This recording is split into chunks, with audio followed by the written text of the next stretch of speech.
இந்த உலகத்தில் சில கனவுகள், பணம், புகழ், பதவி இல்ல, அமைதி உள்ள அழைப்பு, இறைவனோடு ஒரு பயணம். இந்த கதை சிவனை நம்பும் ஒரு மனிதன். சிவா பற்றி.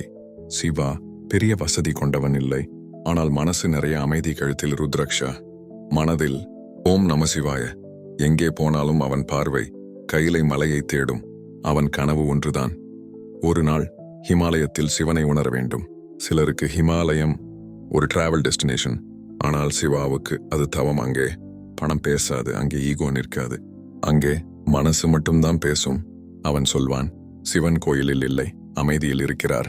மக்கள் சொன்னார்கள், இதெல்லாம் கனவுதான், வாழ்க்கையை பாரு, பணம் இல்லை, பொறுப்பு இருக்கு, சமயம் சரியில்லை.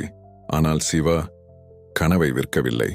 அவன் ஒவ்வொரு நாளும் சிறிது சிறிதாக உடல், மனம், நம்பிக்கை மூன்றையும் தயார் செய்தான்.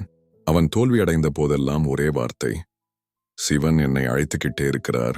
அவன் நம்பிக்கை மந்திரம் போல இல்லை, வாழ்க்கை முறை. சிவா இன்னும் ஹிமாலயம் போய் சேர்ந்திருக்க மாட்டான், ஆனால் அவன் உள்ளுக்குள்ள கையில ஏறிட்டான்.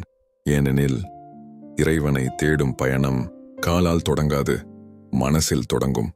கனவு பெரியதா இருந்தாலும் நம்பிக்கை சுத்தமாயிருந்தா சிவன் வழி காட்டுவார்.